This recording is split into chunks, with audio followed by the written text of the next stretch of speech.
इस दुनिया में एक खौफनाक नियम था। इंसान मरने से पहले जिस आखिरी चीज को छूता वो उसी में बदल जाता। किसी ने सीख कबाब छुआ और दानव बन गया, किसी ने डायनासोर फॉसिल छुआ और ड्रैगन में बदल गया, यहाँ तक कि एक आदमी ने सिर्फ मैग्नेट पकड़ा और अगले ही पल चलता फिरता स्टील मॉन्स्टर बन चुका था। पिछले जन्म में ली तियान ने एक दिव्य तलवार छुई थी। उसे हजारों उड़ती तलवारों को कंट्रोल करने की शक्ति मिली, लेकिन फिर भी दुनिया के असली मॉन्स्टर्स ने उसे चींटी की तरह कुचल दिया। अब वो दोबारा उसी दिन लौट आया था। दुनिया बदलने में सिर्फ 6 घंटे बाकी थे। इस बार उसने फैसला कर लिया, वो कमजोर बनकर नहीं मरेगा। उसका पहला टारगेट था कॉलेज की सबसे खूबसूरत लड़की झो लिंग, क्योंकि पिछले जन्म में उसी लड़की ने कई बार उसकी जान बचाई थी। उसने तुरंत क्लास मॉनिटर को मैसेज भेजा, अगर मुझ पर भरोसा है तो रात 12 बजे फोन ऑन रखना, आज दुनिया बदलने वाली है। मॉनिटर को लगा वो पागल हो गया है, लेकिन ली तियान जानता था कुछ घंटों बाद पूरी दुनिया डर से कांपने वाली है। धीरे धीरे रात गहरी होती गई, पूरा शहर शांत था। फिर जैसे ही घड़ी में रात के 12 बजे धड़ाम, पूरी धरती जोर से कांप उठी। आसमान लाल हो गया, लोग चीखने लगे और उसी पल एक रहस्यमयी आवाज पूरी दुनिया में गूंज उठी, ग्लोबल म्यूटेशन शुरू हो चुका है। अब से हर इंसान जिस आखिरी वस्तु को छुएगा उसे उसी की शक्ति मिलेगी, वो वस्तु उसके शरीर का हिस्सा बन जाएगी। अगले 24 घंटों के लिए उस रात इंसानियत की दुनिया हमेशा के लिए बदल गई। अब शुरू होने वाला था दुनिया का सबसे खतरनाक खेल। ग्लोबल म्यूटेशन आखिरकार आ चुका था। ये कुछ लोगों के लिए वरदान था और बाकी सबके लिए तबाही। लेकिन ली तियान बिल्कुल शांत था, क्योंकि उसे पता था सब कुछ उसकी प्लानिंग के मुताबिक हो रहा है। उधर जैसे ही म्यूटेशन की खबर पूरी दुनिया में फैली, म्यूजियम में रखे डायनासोर फॉसिल्स, एंशिएंट वेपन्स और रेयर ट्रेजर्स के लिए दंगे शुरू हो गए। लोग पागलों की तरह भाग रहे थे, हर किसी को सबसे ताकतवर शक्ति चाहिए थी। तभी क्लास मॉनिटर का फोन आया। दिन में जो मैसेज भेजा था उसका क्या मतलब था? क्या तुम्हें पहले से पता था कि आज रात ये सब होने वाला है? धीरे धीरे सुबह हो गई, पूरा शहर केओस में डूब चुका था। कहीं लूट चल रही थी, कहीं लोग ट्रेजर्स के लिए एक दूसरे को मार रहे थे। लेकिन ली तियान को इन सब चीजों से कोई फर्क नहीं पड़ा, क्योंकि वो जानता था भविष्य में ये सारी चीजें वो सिर्फ अपनी ताकत से छीन सकता है। समय धीरे धीरे बीतता गया। सुबह करीब 11 बजे झो लिंग अपने परिवार की एंसेस्ट्रल जेड लेकर उसके घर पहुंची। उसका भाई पावरफुल मॉन्स्टर हंट पर गया था, पिता एक रेयर सॉर्ड छूने वाले थे और उसकी माँ ने एक पुरानी ट्रेजर ब्लेड तैयार कर रखी थी। लेकिन वो अब भी कंफ्यूज्ड थी। आखिर सबसे बेस्ट चीज क्या है जिसे टच करना चाहिए? क्या तुम्हारे पास मेरी जेड से भी बेहतर कोई ट्रेजर है? फिर उसने जल्दी से पूछा, तुमने मुझे यहाँ बुलाया क्यों है? ऑनलाइन सारे एक्सपर्ट्स और बड़े इन्फ्लुएंसर्स कह रहे हैं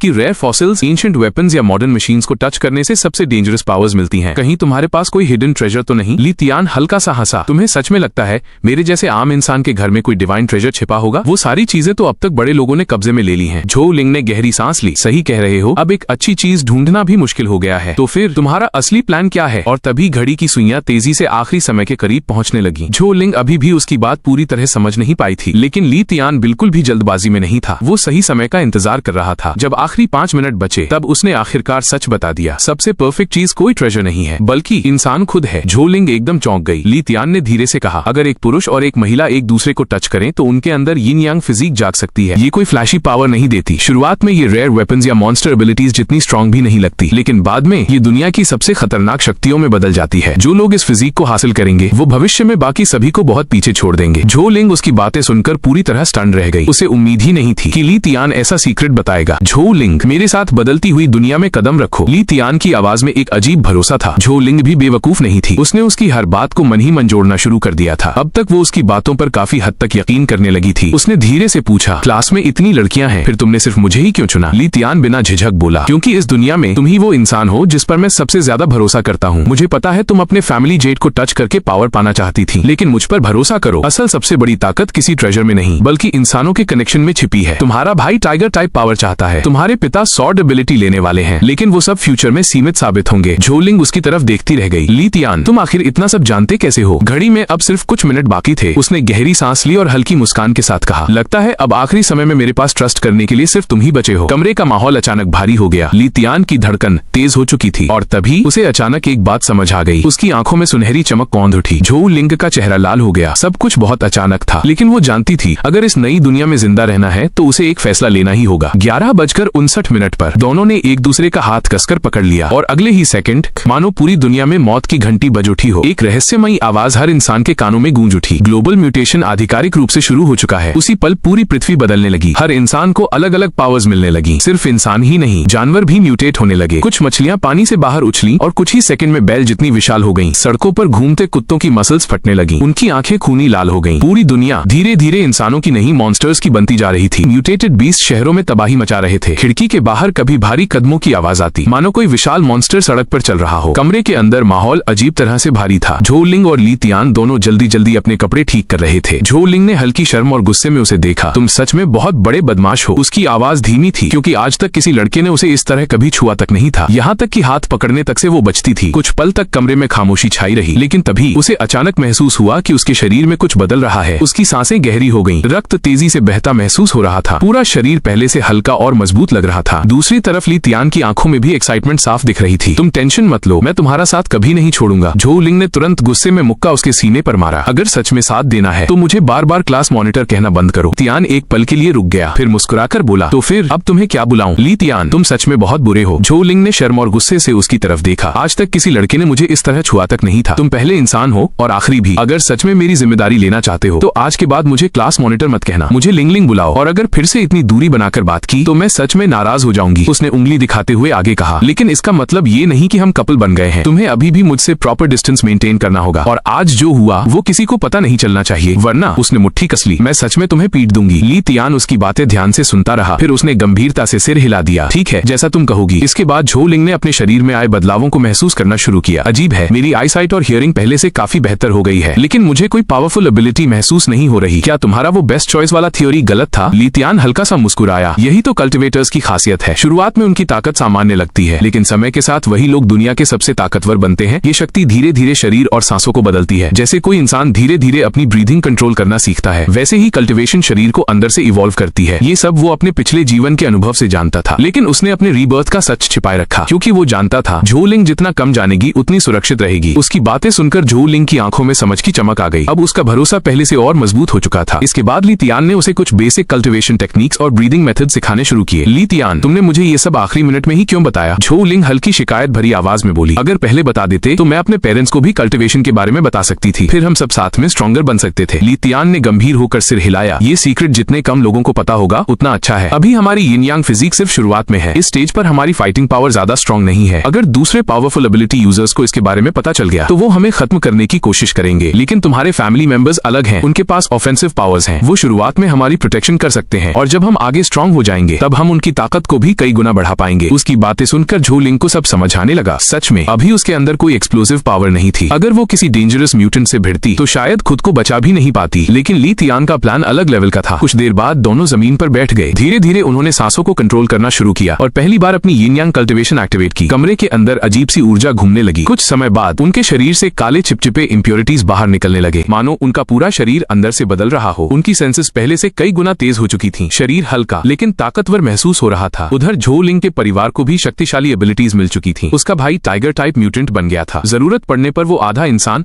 और आधा बाघ बन सकता था। वहीं उसके पिता ने एंशिएंट सॉर्ड के साथ फ्यूज होकर टेरिफाइंग सॉर्ड पावर हासिल कर ली थी। कल्टिवेशन खत्म होने के बाद ली तियान ने झो लिंग को एक मार्शल आर्ट भी सिखाना शुरू किया। ड्रैगन टाइगर फिस्ट, एक ऐसी तकनीक जो भविष्य में मॉन्स्टर्स को भी चीर सकती थी। ड्रैगन टाइगर फिस्ट के दो हिस्से थे। पहला कल्टिवेशन फॉर्म, जो शरीर को अंदर से मजबूत बनाता था, स्टैमिना बढ़ाता था और मसल्स को शार्पन करता था। दूसरा कॉम्बैट फॉर्म, जिसका हर पंच ऐसा लगता था मानो सामने पहाड़ टूट पड़ा हो। झो लिंग पूरी सीरियसनेस से उसकी हर बात सुन रही थी, लेकिन बाहर की दुनिया अब पूरी तरह केओस बन चुकी थी। हर कुछ मिनट में कहीं न कहीं एक्सप्लोजन सुनाई देते। लोग पावर्स के लिए लड़ रहे थे। म्यूटेटेड बीस्ट्स सड़कों पर घूम रहे थे। उधर झो लिंग का भाई और उसके पिता काफी देर तक उसके घर न लौटने से परेशान हो चुके थे। दोनों तुरंत उसे ढूंढने निकल पड़े। रास्ते में उन्होंने अपनी एबिलिटीज एक्टिवेट कर ली ताकि दूसरे एबिलिटी यूजर्स उन्हें आसान टारगेट न समझें। उसी समय ली तियान और झो लिंग ड्रैगन टाइगर फिस्ट की प्रैक्टिस कर रहे थे कि अचानक दरवाजे पर जोरदार धमाका हुआ। दोनों तुरंत अलर्ट हो गए। ली तियान ने इंस्टिंक्टिवली फाइटिंग स्टांस ले लिया। झो लिंग भी बैटल रेडी हो गई, लेकिन जैसे ही दरवाजा खुला सामने उसके पिता और बड़ा भाई खड़े थे। कुछ सेकंड के लिए पूरा माहौल ऑकवर्ड हो गया। ली तियान तुरंत सीधा खड़ा हो गया और इनोसेंट बनने लगा। अंकल, आप लोग यहाँ? झो लिंग भी घबरा गई। उसे याद आया कि वो कल्टिवेशन में इतनी खो गई थी कि पहले से कोई एक्सक्यूज तक तैयार नहीं किया। उसका भाई गुस्से में बोला, तुम घर क्यों नहीं लौटी? तभी उसके पिता की नजर झो लिंग के कपड़ों पर गई। वो तुरंत ठिठक गए। रुको, तुमने इसके कपड़े क्यों पहन रखे हैं? उनकी आंखें तुरंत संदेह से सिकुड़ गईं। आखिर उनकी इकलौती बेटी देर रात एक लड़के के घर में थी। झो लिंग ने तुरंत संभालते हुए कहा, पापा आप गलत समझ रहे हैं। ये मेरा बहुत अच्छा दोस्त है और मेरी एबिलिटी को स्टेबल करने में मदद कर रहा था। आप लोग टेंशन मत लीजिए, मैं थोड़ी देर में खुद घर आ जाऊंगी। उसके पिता कुछ सेकंड तक चुप रहे, फिर गंभीर आवाज में बोले, तो तुम्हारी एबिलिटी आखिर है क्या? आओ मेरे बेटे से दो हाथ कर लो। अगर ताकत बहुत कमजोर निकली तो मेरी बेटी के बारे में सपने देखना छोड़ देना, और अगर लड़ाई में चोट लग जाए तो मुझे दोष मत देना। ये सुनकर ली तियान अंदर ही अंदर सोचने लगा, अभी झो गांग्योंग को अपनी नई शक्ति मिले ज्यादा समय नहीं हुआ था। उसका कंट्रोल अभी भी अधूरा था। हालांकि उसकी फिजिकल स्ट्रेंथ उससे कहीं ज्यादा थी, लेकिन ली तियान के पास पिछले जन्म का युद्ध अनुभव था। शायद वो सीधे ताकत में मुकाबला न कर पाए, लेकिन अपनी स्किल से सबको चौंका जरूर सकता था। अगले ही पल झो गांग्योंग बाघ की तरह झपट पड़ा। ली तियान भी बिना पीछे हटे ड्रैगन टाइगर फिस्ट के साथ आगे बढ़ा। दोनों की मुट्ठी मुट्ठियां टकराईं। टक्कर इतनी जोरदार थी कि आसपास की हवा तक कांप उठी। ली तियान के हर पंचेस बेहद सटीक जगहों पर पड़ रहे थे। खतरा महसूस होते ही झो गांगयोंग ने अपनी एबिलिटी एक्टिवेट कर दी। उसका शरीर तेजी से बदलने लगा। कुछ ही सेकंड में वो एक विशाल सफेद बाघ जैसा बीस्ट बन चुका था। उसकी दहाड़ पूरे इलाके में गूंज उठी। लड़ाई और भी भयंकर हो गई। यह देखकर उसके पिता की आंखें फैल गईं। उन्हें उम्मीद नहीं थी कि एक साधारण दिखने वाला लड़का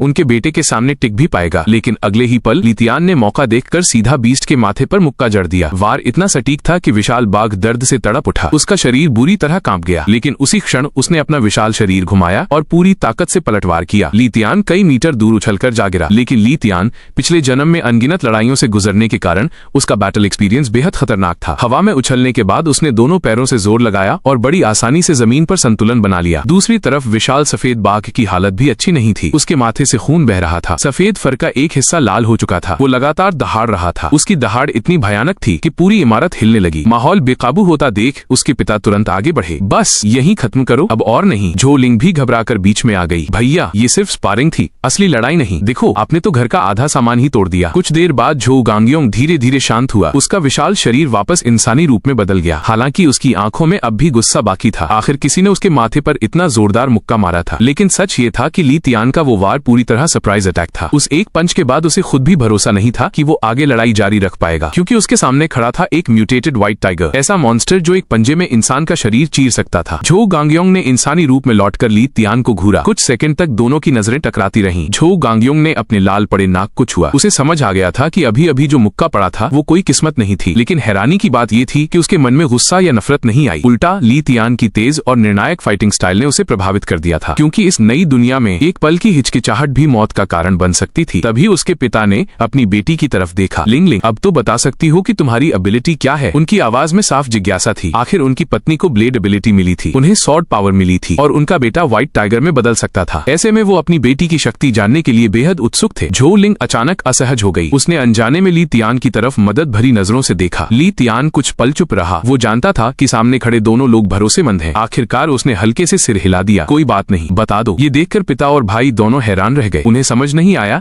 कि उनकी बेटी अपनी एबिलिटी बताने से पहले उसकी परमिशन क्यों मांग रही है। इजाजत मिलते ही झो लिंग ने गहरी सांस ली। मुझे और ली तियान को एक बेहद खास अवसर मिला है, जिसकी वजह से मुझे एक बहुत दुर्लभ फिजिक। लेकिन वो अपनी बात पूरी कर पाती उससे पहले घर का दरवाजा अचानक जोरदार लात से खुल गया। एक गुस्से भरी आवाज पूरे कमरे में गूंज उठी। अंदर वाले सब लोग चुप हो जाओ, इतना शोर मचा रखा है कि पूरी बिल्डिंग सिर पर उठा ली है। अचानक हुए इस हमले से कमरे का माहौल एक पल में बदल गया। सबकी नजरें दरवाजे की तरफ घूम गईं, वरना मैं तुम सबको यहीं मार डालूंगा। बाहर से आई ये आवाज किसी पागल इंसान जैसी लग रही थी। ली तियान की आंखें सिकुड़ गईं। लगता था कोई दूसरा एबिलिटी यूजर मुसीबत खड़ी करने आ पहुंचा था। कमरे में मौजूद चारों लोग एक साथ दरवाजे की तरफ मुड़े। एक और जोरदार लात पड़ी। पहले से टूटे दरवाजे में अब बड़ा सा छेद हो चुका था। उस छेद से उन्होंने बाहर खड़े आदमी को देखा। उसका चेहरा बेहद खतरनाक लग रहा था, लेकिन सबसे अजीब चीज थी उसकी विशाल कान। उसके कान सामान्य इंसानों से कई गुना बड़े थे। साफ था कि उसकी एबिलिटी किसी न किसी तरह उसकी सुनने की शक्ति से जुड़ी हुई थी। वो फिर गरजा, सुना नहीं क्या? अगर शांति नहीं रख सकते तो मैं तुम सबको खत्म कर दूंगा। उसकी आवाज में घमंड साफ झलक रहा था। जब उसने कमरे के अंदर मौजूद लोगों को देखा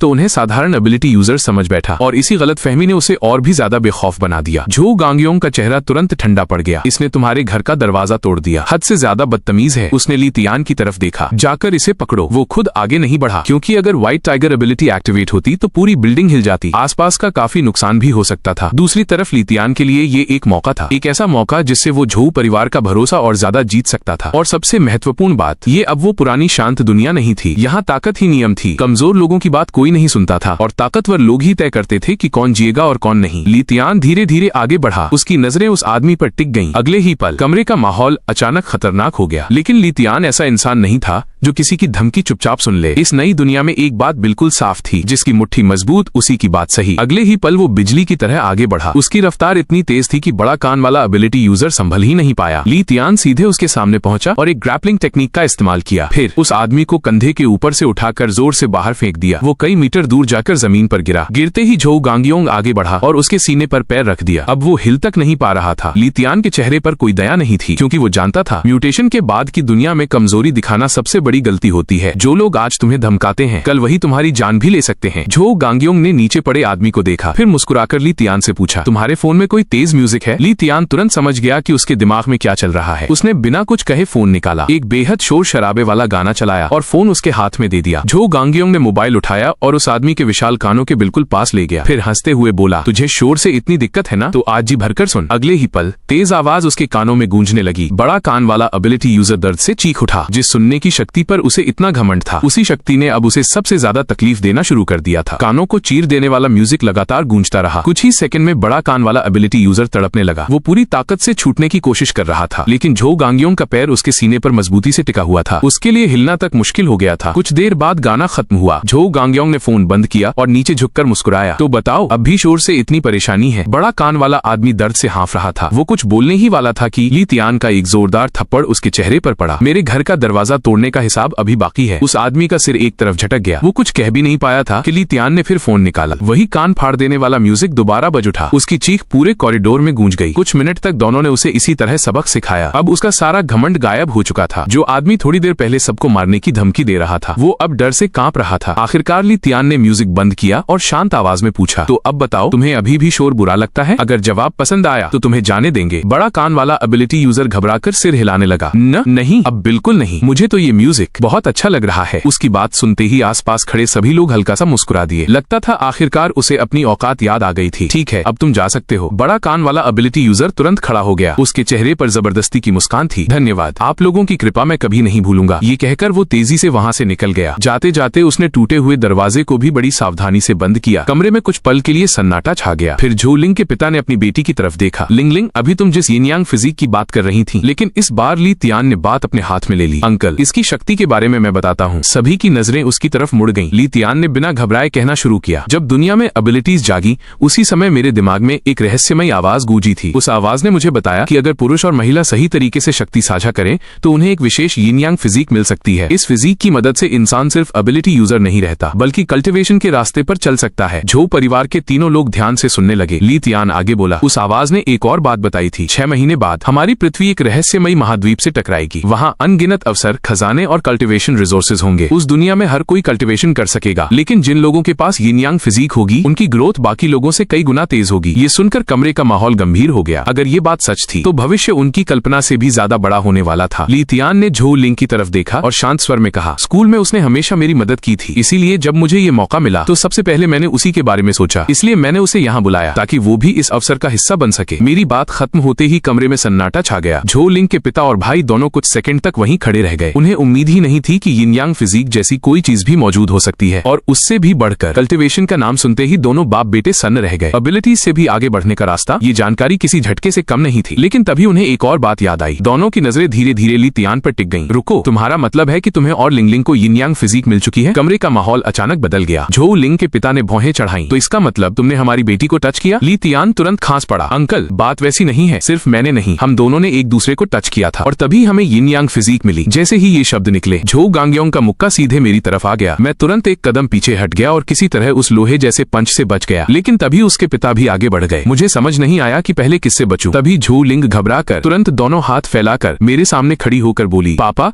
भैया बस कीजिए, ये एक अपॉर्चुनिटी था और ये फैसला भी मैंने खुद लिया था। इसके अलावा हम दोनों फ्यूचर में आपको कल्टिवेशन भी सिखाएंगे। मौका देखकर मैंने भी तुरंत बात संभाली। अंकल, ब्रदर गांगयोंग, मैं आपको कल्टिवेशन टेक्निक सिखा सकता हूँ, जिससे आप प्राकृतिक ऊर्जा को एब्जॉर्ब करके और भी मजबूत बन सकेंगे। दोनों ने एक दूसरे की तरफ देखा। फिर झो गांगयोंग ने संदेह भरी नजरों से पूछा, तुम हमें कल्टिवेशन सिखाओगे? कहीं इसके पीछे कोई चाल तो नहीं? इस बार झो लिंग ने बिना झिझक जवाब दिया, मैं ली तियान पर भरोसा करती हूँ, वो ऐसा इंसान नहीं है। कुछ पल की खामोशी के बाद झो गांगयोंग ने मेरी तरफ देखा। ठीक है, लेकिन एक बात याद रखना, अब जब तुम और लिंग यिन यांग फिजिक हासिल कर चुके हो तो तुम्हें उसकी जिम्मेदारी भी लेनी होगी। फिर उसने सीधे कहा, चलो मेरे साथ घर चलो, आज से तुम हमारे घर में रहोगे। अगर तुम्हारे मन में कोई छुपा हुआ इरादा निकला, उसने अपनी मुट्ठी कस ली, तो फिर मुझे निर्दयी मत कहना। ये सुनकर मैं वहीं जड़ हो गया। मैंने हर तरह की प्रतिक्रिया की उम्मीद की थी, लेकिन ये नहीं कि झो गांगयोंग मुझे सीधे अपने घर ले जाने वाला था। झो गांगयोंग की बात सुनकर माहौल थोड़ा अजीब हो गया। झो लिंग का चेहरा तुरंत लाल पड़ गया। भैया, आप क्या सोच रहे हैं? मैं और ली तियान सिर्फ अच्छे दोस्त हैं, इससे ज्यादा कुछ नहीं। फिर उसने मेरी तरफ देखा। वैसे भी तुम्हारे घर का आधा सामान अभी की लड़ाई में टूट चुका है और घर पर तुम्हारा इंतजार करने वाला भी कोई नहीं है। अगर चाहो तो कुछ समय हमारे घर रह सकते हो। झो लिंग के पिता ने भी सिर हिलाया। इस दौर में अकेले रहना खतरनाक है। लोग जितना साथ रहेंगे, बचने की संभावना उतनी बढ़ेगी। उनकी बात बिल्कुल सही थी। दुनिया अब पहले जैसी नहीं रही थी। मैं अभी कल्टिवेशन मोटिवेशन की शुरुआती स्टेज में था। मेरी ताकत भी सीमित थी। अगर झो परिवार जैसा मजबूत सहारा साथ हो तो कई अनावश्यक खतरों से बचा जा सकता था। मैंने तुरंत सिर झुकाकर कहा, धन्यवाद अंकल, अगर आपको कोई आपत्ति नहीं है तो मैं आपके साथ चलना चाहूंगा। कुछ देर बाद हम सब उनके घर की ओर निकल पड़े, लेकिन जैसे ही हम सोसाइटी के गेट के पास पहुंचे, 3 एबिलिटी यूजर्स ने हमारा रास्ता रोक लिया। उनके आसपास राशन, पानी और रोजमर्रा के सामान का ढेर लगा हुआ था और सबसे चिंताजनक बात, उनके पास एक लड़की बंधी हुई बैठी थी। उसके हाथ पैर बंधे हुए थे। तीनों के चेहरों पर साफ बदमाशी झलक रही थी। उनमें से एक आगे बढ़ा और मुस्कुराते हुए बोला, लगता है तुम लोग यहाँ से निकलना चाहते हो। उसकी नजरें सीधे झो लिंग पर जा टिकी। फिर उसने ठंडी आवाज में कहा, सामान यहीं छोड़ दो और लड़की को भी, फिर तुम लोग आराम से जा सकते हो। ये सुनते ही माहौल अचानक बर्फ जैसा ठंडा हो गया। सबसे आगे खड़ा था एक हरे बालों वाला युवक। उसकी ठंडी और लालची निगाहें हम सब पर घूमी और आखिर जाकर झो लिंग पर टिक गईं। उसके बगल में खड़ा दुबला पतला आदमी और भी अजीब था। उसके दोनों हाथ विशाल किचन नाइव्स में बदल चुके थे। तीसरा आदमी भारी शरीर वाला था। उसकी पूरी स्किन काले पत्थर जैसी हो गई थी, मानो उसका शरीर इंसानी नहीं बल्कि चट्टान का बना हो। उन्हें देखकर झो लिंग के पिता का चेहरा गंभीर हो गया। इनसे भिड़ना ठीक नहीं होगा, चलो दूसरी तरफ से दीवार पार करके निकल जाते हैं। झो गांगयोंग ने पहले तो भौहें सिकोड़ ली, लेकिन कुछ पल सोचने के बाद उसने भी सिर हिला दिया। फिलहाल अनावश्यक लड़ाई से बचना ही बेहतर था। उनकी बात सुनकर मैं हल्का सा मुस्कुरा दिया। अंकल, ब्रदर गांगयोंग, आप दोनों अपनी ताकत को बहुत कम आंक रहे हैं। तीनों मेरी तरफ देखने लगे। मैंने सामने खड़े गुंडों की तरफ इशारा किया। इन लोगों की नजर सिर्फ हमारे सामान पर नहीं है, इनका असली निशाना लिंगलिंग भी है। अगर हम अभी पीछे हटे तो ये हमारा पीछा भी कर सकते हैं। झो परिवार के तीनों लोग एक पल के लिए चुप हो गए, क्योंकि मेरी बात में दम था। मैंने आगे कहा, और एक बात और, अगर हम इन तीनों को यहीं हरा दें तो इनके पास जमा किया हुआ सारा सामान सीधे हमारा हो जाएगा। इतना कहते ही तीनों गुंडों के चेहरे बदल गए और झो गांगयोंग की आंखों में भी लड़ाई की चमक उभरने लगी। अब सवाल भागने का नहीं था, सवाल था कि शिकार कौन बनेगा और शिकारी कौन। ये सामान हमारे कई दिनों तक काम आ सकता है, और जहाँ तक उस लड़की की बात है, उसे बचाकर हम एक जान भी बचा सकते हैं। इस बदली हुई दुनिया में खाना, पानी और रोजमर्रा का सामान सोने से भी ज्यादा कीमती हो चुका था। मेरी बात सुनकर झो परिवार के तीनों लोग चौंक गए। उन्हें शायद उम्मीद नहीं थी कि मैं इतना सीधा फैसला ले लूंगा। यहाँ तक कि झो लिंग भी कुछ पल के लिए मुझे देखती रह गई। उसकी नजरों में पहली बार एक अलग तरह की चमक दिखाई दी। पापा, भैया, वो मुस्कुराई। जब कुछ अच्छे लोग हमारे लिए इतनी मेहनत करके सामान जमा कर ही चुके हैं तो अब उसे लेने में देर कैसी। उसकी बात सुनकर माहौल हल्का सा बदल गया। झो गांगयोंग ने अपनी मुट्ठियां कस लीं, उंगलियों की हड्डियां तक आवाज करने लगी। उधर सामने खड़े तीनों बदमाश भी समझ चुके थे कि बात अब लड़ाई तक पहुंच चुकी है। सबसे आगे खड़ा हरे बालों वाला युवक गुस्से से गरज उठा। अगले ही पल उसके चेहरे में भयानक बदलाव शुरू हो गया। कुछ ही सेकंड में उसका चेहरा एक विशाल भेड़िए के सिर में बदल चुका था। उसकी दहाड़ पूरे इलाके में गूंज उठी, साथ ही उसका शरीर तेजी से फैलने लगा। मांसपेशियां उभर आईं, हड्डियां चटकने लगीं। पलक झपकते ही वो एक विशाल नीले भूरे भेड़िए जैसा मॉन्स्टर बन गया। लेकिन उसे देखकर झो गांगयोंग की आंखों में डर नहीं, उत्साह चमक उठा। उसने आगे बढ़ते हुए गरजकर कहा, ये वाला मेरा है, और अगले ही क्षण वो भी पूरी ताकत से दुश्मन की तरफ झपट पड़ा। झो गांगयोंग ने तुरंत अपना हाथ फैलाकर मुझे और झो लिंग को पीछे कर दिया। अगले ही पल एक कान फाड़ देने वाली दहाड़ गूंज उठी। उसका शरीर तेजी से बदलने लगा, मांसपेशियां फूल गईं, हड्डियां फैलने लगीं। कुछ ही सेकंड में एक विशाल व्हाइट टाइगर सबके सामने खड़ा था। उसका आकार इतना बड़ा था कि सामने वाला वुल्फ बीस्ट भी छोटा लग रहा था। दूसरी तरफ के लोग अभी इस दृश्य से उबर भी नहीं पाए थे कि झो लिंग के पिता आगे बढ़ गए। उनके शरीर से ठंडी चमक निकली। अगले ही पल उनका पूरा शरीर एक विशाल तलवार में बदल गया। तलवार से निकलती धारदार ऊर्जा देखकर आसपास की हवा तक कांप उठी। एक तीखी गूंज के साथ वो विशाल तलवार सीधे नाइफ एबिलिटी यूजर की तरफ टूट पड़ी। कौन ज्यादा शक्तिशाली था, इसका जवाब अगले ही पल मिल गया। नाइफ यूजर पीछे धकेल दिया गया और उसकी दोनों ब्लेडें कांप उठी। लेकिन तभी काले पत्थर जैसी स्किन वाला आदमी बीच में कूद पड़ा। उसने अपनी लोहे जैसी मुट्ठियां भिड़ाई और तलवार के वार को रोकने की कोशिश की। लेकिन उसी समय मैं भी हरकत में आ गया। मैं तेज कदमों से आगे बढ़ा